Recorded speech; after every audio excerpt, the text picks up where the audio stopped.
Good morning, afternoon, evening, whatever time it is that you're listening to this, folks.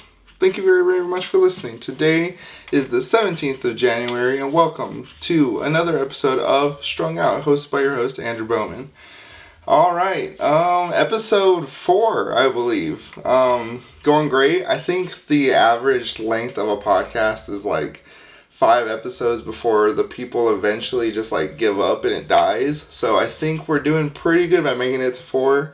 One more week and then we finally get over that hump. So that's great.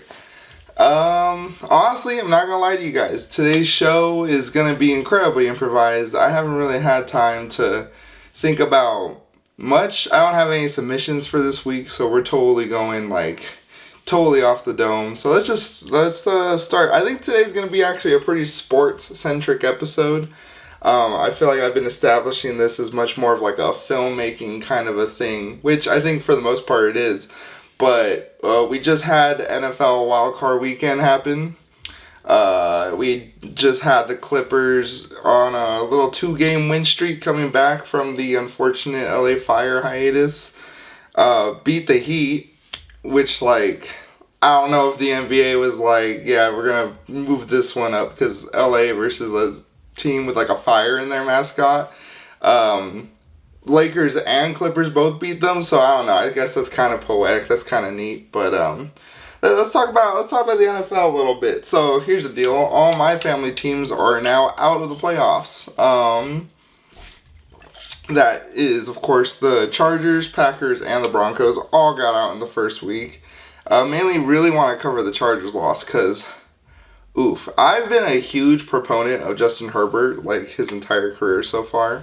I think he is a generational talent. I think he's got a cannon for an arm. I really love his attitude. I love his whole vibe. It just feels perfect for the Chargers. Moving on from Phillip Rivers into Justin Herbert just felt so right and so good.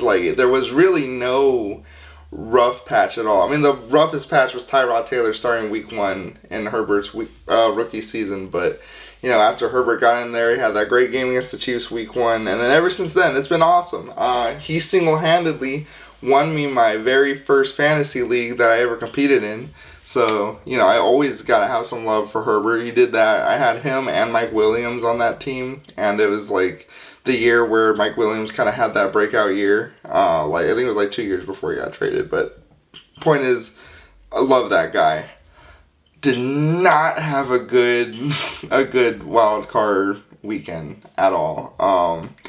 4 interceptions. I think it was 4 or was it 5? I'm pretty sure it was just 4. I mean, just 4 is crazy to say in itself, but 4 interceptions against a Texans team that I think everybody assumed that the Chargers were going to moonwalk over them. And that was very much the opposite of what happened. And I was watching this game, and honestly, I was just after the first couple picks, I was alright, I mean, it's fine. The Lions threw 5 against them earlier this year, and they still won the game. So 2, it's fine. But I don't know. It's just as the game progressed, you could tell Justin's desperation grew. And historically speaking, in the playoffs, Justin has not really showed up. I believe he's only ever made it one other time. Can't remember the team they played then, but I know it wasn't pretty then either. So I don't know. I feel bad for the guy. I really do. I think he's going to take this. But I think for narrative purposes, it could have a lot of upside for the Chargers later on, because people are going to start throwing this narrative. I mean, I just started it, right? Throwing the narrative Justin doesn't perform in the playoffs and, he's scared of the big moment. Then when the big moment finally comes, he's going to break through, and it's going to be against the Ravens. I'm calling my shot right now because the Harbaughs, you know what I mean? That's such a... Think about that narrative. Herbert struggling. Jim and his brother, I can't remember the other Harbaugh's name, but I think the other brother has it over him in the NFL. And it's just gonna be, and you know what? It's not even gonna be the wild card. It's gonna happen in the AFC Championship. I'm calling this. It's gonna be. I don't know. It could be a year. It could be more than one. But I think that would be such a good narrative. Justin getting over the hump the same year that Jim gets to beat his brother. I think it's John in a conference championship game. Yeah, that's cinema. I love that. So sucks for the Chargers. Rough way to go out, but I mean they're a good young team. They have a lot of promise, and I'm looking forward to what they do. Packers lost. There's not much to say. I mean, like, did anyone really expect them to get past the first round? I know I didn't. But like to tell you the truth, like I don't even remember who they played. Or the Bucks played the Commanders. Commanders went through. That's sad for me because, as discussed in the last episode, I got those Baker Mayfield ties. So he's out first round. That's rough. But I mean, with something that Lions fans and Packers fans could be very happy about is Vikings going out first round. Very first Monday night playoff game. Got destroyed by the Rams. So I mean, that was kind of cool. Especially, because the Vikings and the Lions were like neck and neck in that conference, and that was like really compelling to watch all throughout the regular season, and then to just see them go out there and get like, it's so weird. We had such a crazy narrative for the Vikings all year this year. Everyone's like, oh, Sam Darnold, he's actually kind of the truth, and they had their quarterback that they drafted last year, and we all kind of expected that quarterback to make an appearance, but Sam Darnold was just so solid all year that there was no reason to. And honestly, I still don't think there's a reason to. I mean, this was very disappointing, but this is also, I think, Sam Darnold's first playoff experience, right? So can we really be mad at that? I'm not.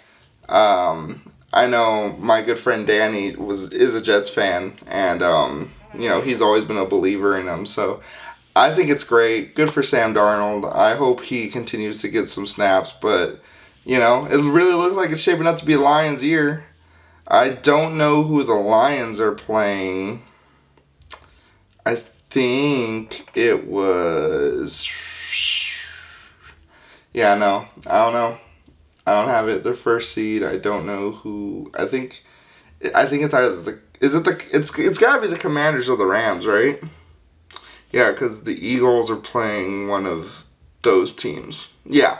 So I'm pretty sure it's got to be the Commanders that the Lions are playing. I think that should be easy. And the I don't know. I'd be kind of scared to play the Rams. And this is just a vibes thing. Like, don't come to this show and expect, like, data analysis, because that's not what I do. But, like, I think just, like, off the vibes, I think I'd be more scared to play the Rams than I would be the Commanders. Yeah, so that's what it's looking like. Overall Super Bowl prediction, I'll tell you what I want. I would love to see Ravens Lions, which is crazy, maybe, because I don't know, for some of you who don't know, Ravens are in the Browns division, and they're a divisional rival, but they've always been a rival that I kind of don't mind. I kind of even like and admire. Like, the first year I started getting into football, I loved watching Lamar Jackson highlights. He had that crazy game, I think it was against LA actually, when he had like 5 touchdowns. That was sick. And I don't care what anyone says, like, running quarterbacks, whatever. Like, I think if you're getting touchdowns, you're, like, slinging it and you're running it. And when you run, you look kind of cool. Like, because, there's some quarterbacks with Patrick Mahomes, when he runs, it's very, just like, but, Lamar's, really sharp and athletic. And I think that's fun. It's explosive. It's cool. It's really cool. It's just like, yeah, you're like athletic plays. Like, yeah. Lamar's your guy. Josh Allen's athletic too, but just in his own way. I think he's he's just really strong, I guess. And he's incredible arm talent, man. Josh Allen's good too. I mean, like Patrick Mahomes, maybe. I don't know. I don't like Patrick Mahomes but I think that's just by virtue of him being the Chiefs. You know what I mean? So I can't get behind Patrick Mahomes. But Lions, Ravens would be cool.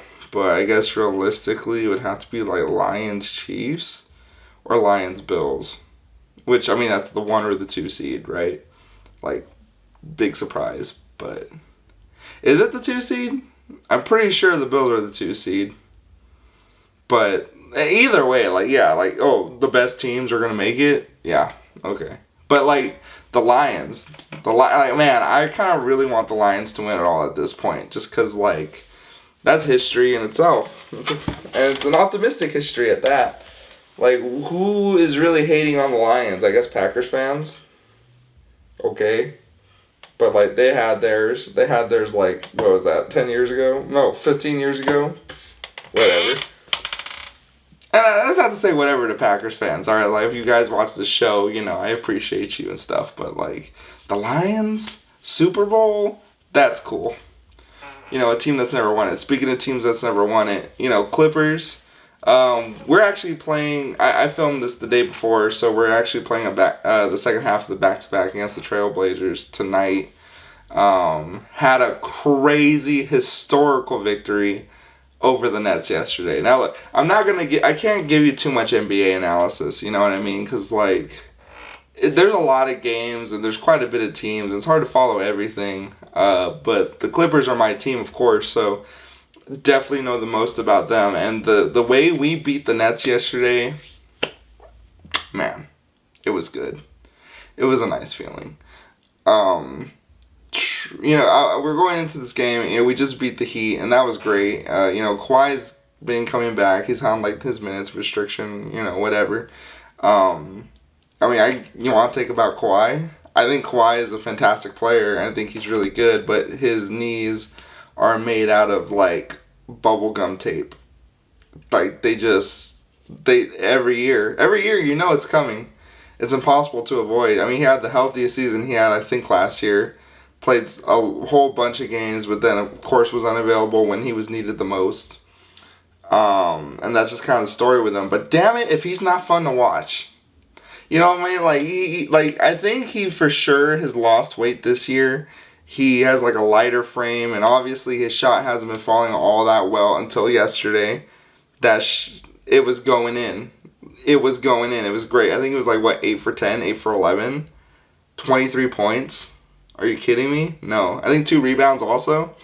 He's looking lighter on his feet, which is great to see because, and I guess there is some benefit to not playing when you're injured. I know a lot of people like to talk about toughness and all this stuff, you're an athlete, play through your injuries, play through whatever, but the fact of the matter is if you do that, your game is absolutely going to take a step down, and I think Kawhi, for all the grief that we give him, as the NBA fandom as a whole, when he comes back, he always comes back looking great. 23 points, and those are some nice 23 points. He was hitting his signature mid-rangers.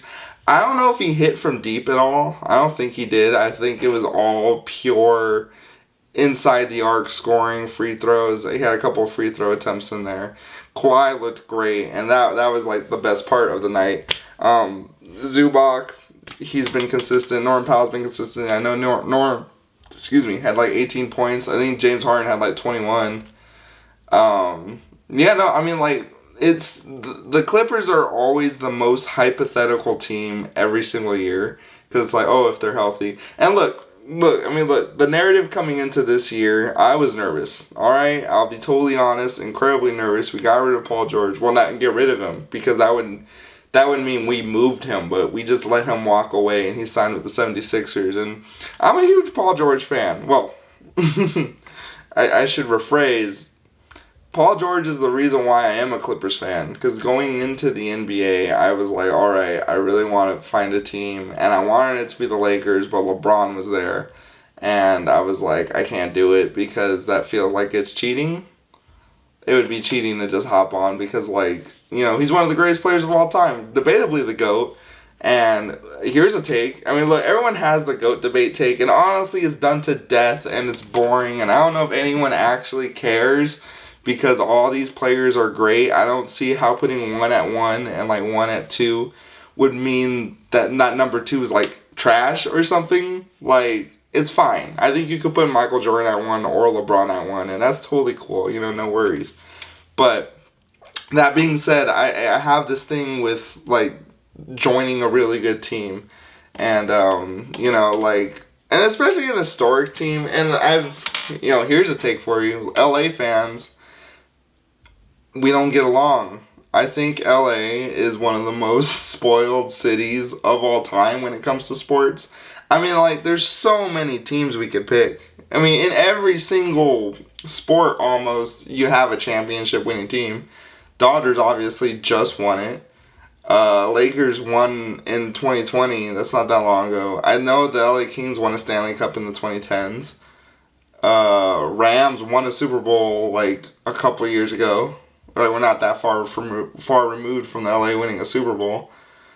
Come on, it's and I think my biggest gripe with it is that LA fans really hold on to that, and they really think they're super cool because they win a lot. And I guess that's true. I mean, it's cool. Your team wins. Like, that's pretty sick. But also, shut up.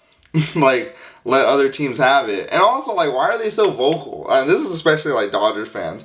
Like, I can't tell you, like, when I go out wearing a Padre cap, some Dodger fan is going to come up and be like, oh, that sucks. And I'm like, okay. Like, it's just so, especially in the city. Like, when you're in the city, anyone who's, like, you know, I guess, like, I don't know, like, the demographics of the show. I assume most people know me, but, like, you know, like, we're in the LA County, so, like, obviously, like, Los Angeles and stuff, but it's just the fans are, like, the biggest turnoff for me, like, the fan bases. I don't know if I'd ever want to be a part of a fan base that, like, mocks people openly when they're just wearing another team's gear.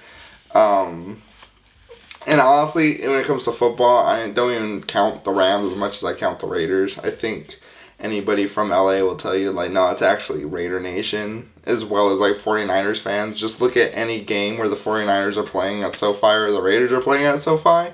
That shit is packed out. So, like, yeah, like, I don't know, just, like, those fan bases, and I don't mean to alienate an audience, and I'm sure there are fans that are wonderful people and are very kind and generous, but I haven't seen that many of them. I met a couple. There are a couple. But it's just like, yeah, it's hard to root for LA. Why am I a Clippers fan? Because they started in San Diego and the fan base is a lot smaller. And I feel, and this is like, and I think anyone, like, obviously we don't have our games in the Staples Center or the Crypto.com Arena anymore. We have, like, the Intuit Dome. And I haven't been there, but I have been to Clippers. I've seen Western Conference Finals Game 6, 2021. We were there. We obviously got eliminated, but, you know, me, my brother, and some friends, we all went there for my birthday. And, you know, like, the way it was presented, it just felt like, yeah, no, you're here for hoops. Like, you're watching a game. Like, that's that is what you are here for. And then when I see the Lakers broadcast, like, it's so, like, regal, and it's such, like, a show. It really is a show, like, outside of just the game. And you know, I think when people think, oh, you're playing in LA, like, that big market team, like, one of the biggest markets in all of sports, it's like, yeah, no, it's presented and it feels like that. And maybe you're into it, but for me, you know, I like my sports to be served straight up. So that's a reason why I picked the Clippers. And another big reason is Paul George, which was, like, the whole point I was making before this LA rant. But Paul George is from Palmdale, which is my hometown. And he went to Pete Knight, which, where I grew up, that was, like, right down the street. You know, and it's just like, well, yeah, that's, like, your hometown here. And he has a name for himself. Like, I mean, obviously, he has not achieved much. He had, like, one MVP caliber season. I think he finished 4th when he was playing for OKC. He had some pretty fantastic games. He came back from a gruesome injury. You can look that up. He was playing for Team USA. I think it was, like, some warm-up game for the Olympics, and his, like, leg snapped in half. Rehab that, came back, and was still a top level talent. Like, there was a lot to like about Paul George, especially when I was coming in 2020, the bubble. That was my first playoff series, was the bubble. And obviously Way Off P was born, Pandemic P, as they were calling him, and he gets a lot of trash for it on the internet, but I don't know. I was just like, well, that's my Palmdale guy. Kawhi Leonard had a style of playing that I love. You know, like that mid-range shot. Before I even knew what a mid-range shot was, you know, I was learning basketball by watching them. And, yeah, you know, it was a pretty great thing. And the thing with Paul George is that, much like I was talking about Justin Herbert earlier, where he just seems to not be able to perform, like, when it matters the most, Paul George has failed to perform whenever it matters the most. His numbers dip during the playoffs. I think that's a pretty consistent trend. He's been hurt for a couple of years where he just totally missed it. I know, like, there was that one year where we were in, like, the first round, and Russell Westbrook had to try and compete against the Suns all on his own, and he just couldn't do it, and that's understandable. But he's been unavailable. He has lacked ability when we need it the most. Pretty spotty numbers overall. And then he got a podcast, which, to be fair, I did listen to quite a bit. And I would say I enjoyed that podcast. In the very beginning years, when they were just player conversations, that was cool. I never listened to Old Man and the Three and stuff, mainly because I just didn't know if they existed. But as far as basketball content, yeah, I liked Paul George's podcast. I felt like it was very easy to be accessible. The personalities there were, they were fun enough. I mean, I got tired of it pretty quick, but that's when he started doing his podcast thing, and I think that's when it kind of got to his head a little bit. I think the guests, especially his co-host, often gassed him up far more than he ever deserved, and I guess that was what was going into the contract discussions last season. Apparently, Clippers lowballed him. I think they said 4 years, $40 million maybe. I think that's what it was, which $40 million is a lot of money, and I guess Paul George really fancied himself as a superstar, a legit superstar, when he wasn't. He's a talented wing, and I think he is better than, I don't know. Is he a top 50 player? Probably. All right, ball knowledge, like I said, I don't want to get into analytics, but just by the way he plays, aesthetically it looks great. But is he more? Would I take him or a solid role player like Bogdanovich from the Hawks? I think I would take Bogdanovich, just considering the roster that we had. Paul George is a very I need to be a ball handler to create my shot. And when he was put into that spot up shooting role, I don't think he was doing as well. I think that was the issue when we brought Harden in. So I mean yeah, you know what I mean? So it's just he is past his prime, and I think it's okay to acknowledge that. That being said, I think yeah, so I think he overvalued himself. He either wanted what Kawhi was getting, which was also a step down. I think Kawhi, we have him for 3 years, 120. But then he was or give me less and give me a franchise tag, and they were we're not gonna do that because we already don't have a future. That's another thing. Just to get these guys, we mortgage a whole future away. I don't think we have a draft pick for a very long time, and we also don't have SGA anymore, who's one of the best players in the league, top 5, top 3 guys. So yeah, and so we decided to leave. We didn't do a sign-and trade with the Warriors or anything like that. We were all right, we're just going to let them walk. Which was, everyone clowned us for it. Not because, oh, you're not going to have Paul George on our team, but because of the fact that we didn't get anything for it. But going into this season, I believe what the Clippers did is fantastic. We picked up Derrick Jones Jr. We picked up Mo Bamba. We have Kai Jones for incredibly cheap.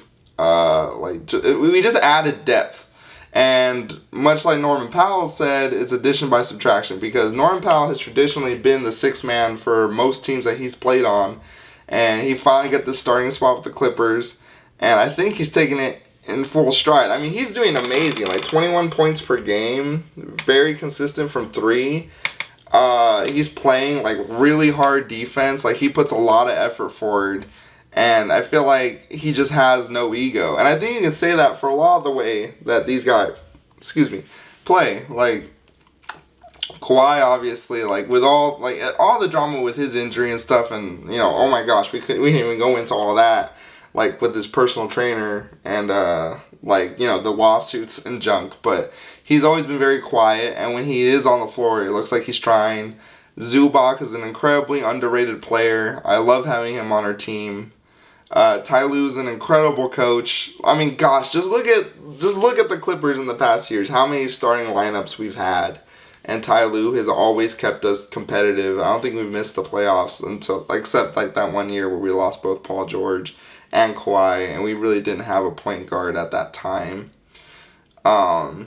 Yeah, no, I think this season, so going into this season, there was a lot of questions, but I think we've had them answered. And with Kawhi coming back, and this is me being optimistic if he can stay healthy, I really do think we have a solid shot. And the West is tough, man. The West it's a tough tough conference. So is the East, though. And, we should give the East a lot of credit because we were all saying the East was easy at the beginning of the year. But if you look at the standings, it's very much balanced out. Like, their 5th seed looks like our 5th seed, which is us at the moment. So there is a lot to be optimistic about if you're a Clipper fan. And that brings us to the game yesterday. We blew out the Nets by, like, damn near 60. We were up 62 at a certain point, and it was amazing. I was so happy. I mean, I guess it wasn't amazing if you were there. You paid money to watch this game because it was not competitive, but, like, watching that team work, watching Kawhi get those buckets, watching Harden do his thing, and then letting our starters rest for, like, an entire fourth quarter so we have the back-to-back tonight. Like, that's awesome. That's, like, the best case scenario. Before that, we beat a Heat team, which is deflated with the whole Jimmy Butler thing. But, I don't know. Like, if this is how we're starting to roll, starting to get some mojo, we have a couple of tough games up ahead of us. I think after the Trailblazers. Okay, I can't remember off the top of my head. But, and this year, you got to take your wins where you can. We've had a couple of impressive wins, but not that many. I know we beat Paul George on his game back, and that was amazing because then he was like talking trash about it after the fact. But we beat Paul George. That was great.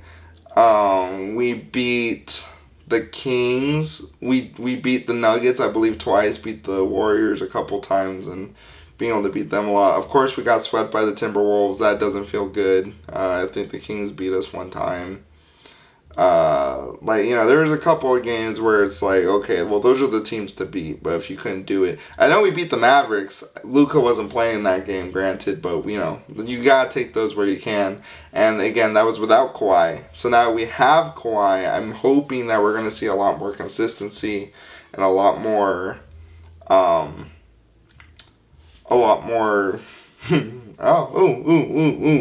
on. We have consistency and poise. There it is. Yeah, because, like, if Kawhi can buy in the way everyone else has, I believe we're going to look pretty darn good. And I think we might be able... Look, I'm hoping for second round, honestly. This year, if we can get second round, first year with the Intuit Dome, with the new logo, that feels good. You feel a sense of team pride with that. So, here's hoping for that. Alright, I think that's really all I have for sports. I saw Wicked. Did I talk about Wicked last episode? I don't know. Did I see it last?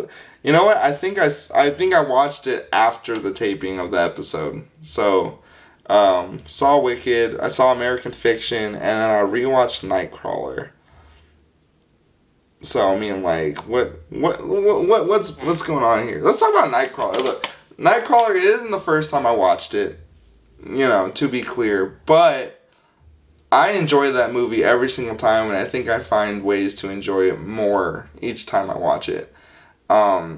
Best opening shots I've seen, and look, this is obviously recency bias, maybe there are better opening shots, but establishing LA as like a creepy, desolate place, I think, I've already talked about LA, and I'm probably going to get a lot of disdain by LA natives, but I really do think LA is overrated. I know a lot of people from here go there, because there's just stuff to do, but I think when you look at LA, you see, it's a mess. First of all, it's a mess. Infrastructure makes no sense.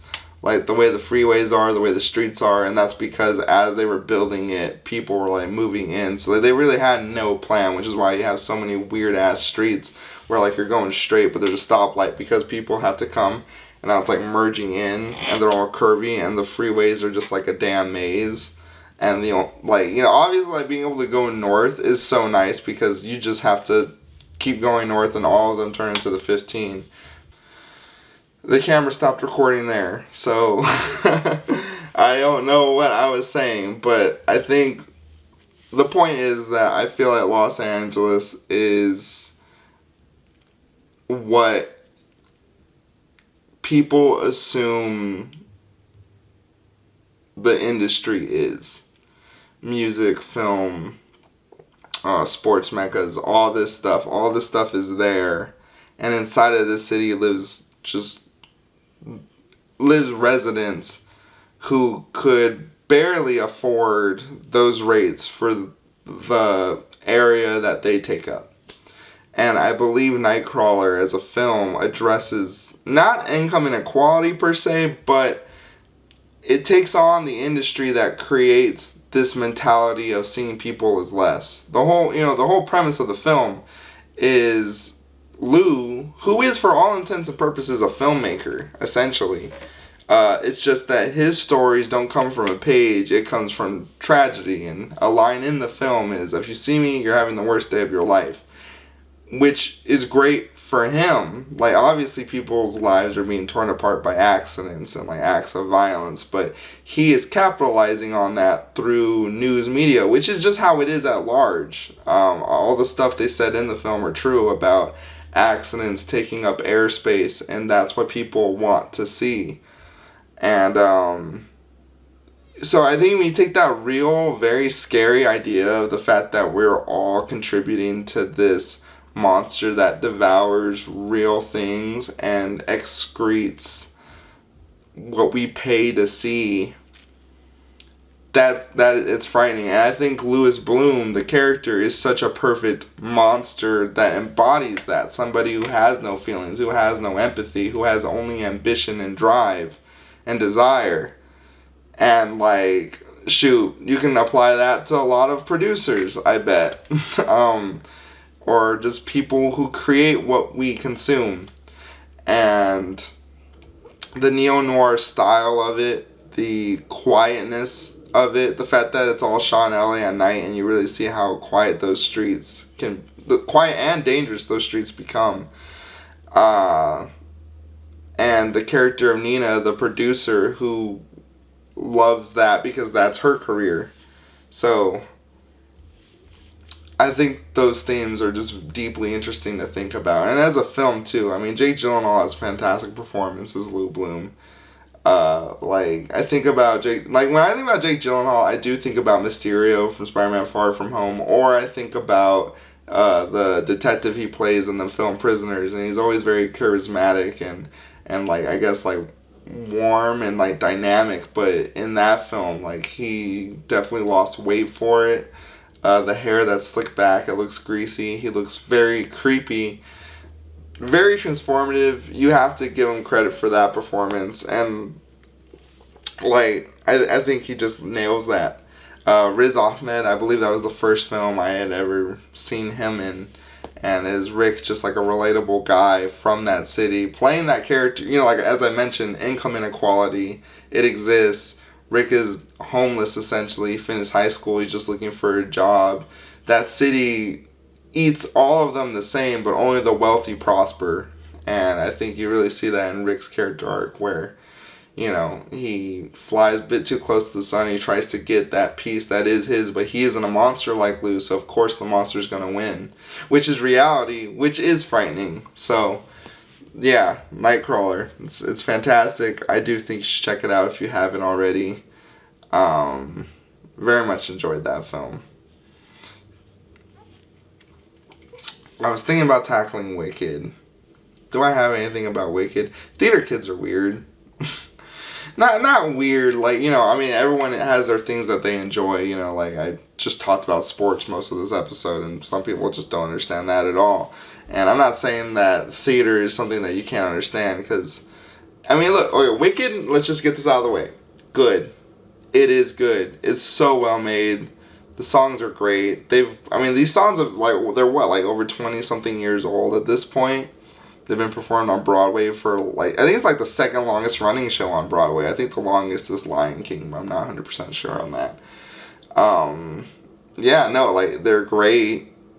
The actors were casted perfectly. I think, I didn't know Peter Dinklage was in this, and I think it's so fitting that he was a GOAT, because he is the GOAT. I love Peter Dinklage. Tyrion Lannister, like, one of my favorite characters in all of fiction. I think he was great in it. I can't remember the lead actress name of Alphaba. I know it's Cynthia, I believe. Fantastic. as well. Like, I mean, all the performance, like the acting, the singing, the choreography, the way it looks, it's like it's pretty much perfect. Like, if you like musicals, I can't imagine that this one won't be like in your top 3 after seeing it. That being said, I I I assume that the only reason why theater kids love this so much is because it brings back memories from when they were playing these characters. And being a theater kid wasn't cool until very recently. I remember when I was like 13, Glee was like a big deal. People were watching Glee a lot. And I think that did make it. I mean, I like was into singing and musicals and stuff like that. I didn't do theater, obviously. I didn't attend a school with like a theater club. But I think I probably would have done it. But that being said, I don't know what would possess anybody to sing in a crowded movie theater.